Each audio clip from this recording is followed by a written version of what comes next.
Assalamualaikum warahmatullahi wabarakatuh. Bismillahirrahmanirrahim. Alhamdulillahirabbil alamin. Allahumma shalli wa sallim ala sayyidil mursalin wa ala alihi wa sahbihi ajmain. Amma ba'du. Pemirsa yang dirahmati oleh Allah Subhanahu wa taala, sekarang saya mau membahas masalah Habib Abu Bakar bin Muhammad Asgar. Agar kita punya ta'alluq, agar kita punya hubungan batin terhadap beliau, sehingga kita mendapatkan syafaat daripada beliau rahimahullahu ta'ala kelak nanti di hari kiamat.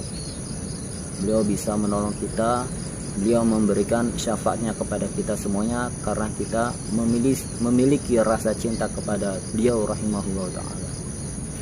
Beliau ini dilahirkan di Indonesia, di Provinsi Jawa Timur, di kota Besuki, bukan di daerah luar negeri sana. Tapi beliau ini mendapatkan makom yang begitu tinggi di sisi Allah Subhanahu wa taala, menjabat sebagai wali kutub, wali dengan tingkat makom yang sangat tinggi sekali. Ini keistimewaan beliau. Nah, diceritakan bahwasanya beliau ini tidak suka difoto. Mungkin beliau itu orangnya tidak ingin dikenal banyak orang. Tapi dengan izin Allah Subhanahu wa taala, Allah Subhanahu wa taala menampakkan beliau. Semua orang mengenal beliau dan semua orang mengambil manfaat daripada beliau radhiyallahu ta'ala. Suatu saat ada salah seorang yang dia itu ingin memotret Habib Abu Bakar bin Muhammad Asgar. Salah satu pencinta habaib ini, dia itu ingin mengoleksi foto-foto para habaib.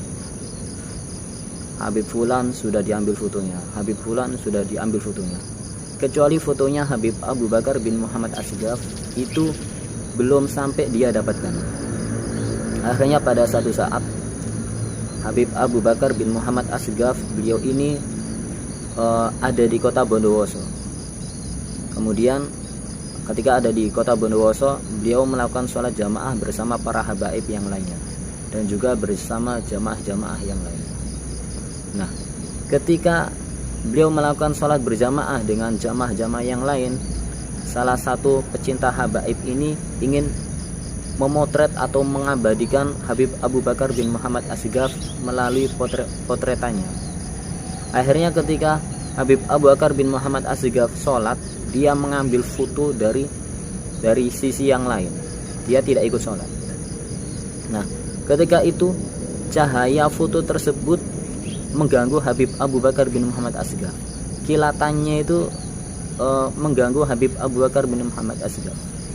Nah, ketika selesai difoto, ketika dia itu mau mencucinya, artinya mau menyatakan di tempat yang lain gitu, ternyata fotonya Habib Abu Bakar bin Muhammad Asgar ini tidak ada.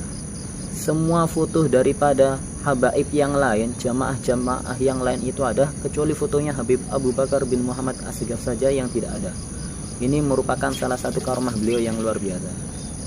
Adapun foto-foto beliau yang ada saat ini itu adalah hasil jebretan daripada anak beliau, Habib Segaf bin Abu Bakar bin Muhammad Asgar.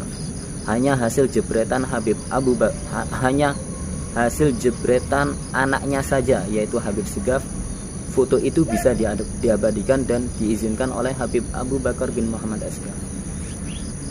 Nah, dari sini kita bisa mengambil kesimpulan bahwasanya Habib Abu Bakar bin Muhammad Asgar ini bukan orang sembarangan.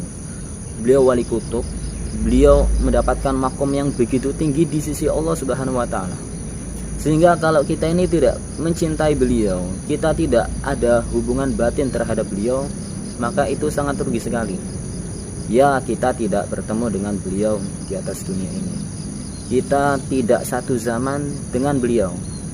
Tapi kita bisa berkumpul dengan beliau nanti di surga Allah Subhanahu wa taala dengan adanya rasa cinta terhadap beliau. Karena sebagaimana yang disebutkan dalam hadis, almar'u ma'aman ahabba. Orang itu akan dikumpulkan bersama orang yang dia cintai. Maka hati-hati terhadap siapakah orang yang kita cintai, siapakah orang yang ada di dalam hati kita selama ini.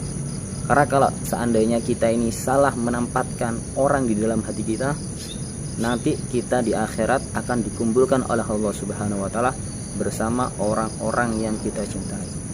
Ya, kalau seandainya kita mencintai orang baik, Allah taala akan mengumpulkan kita bersama orang-orang yang baik.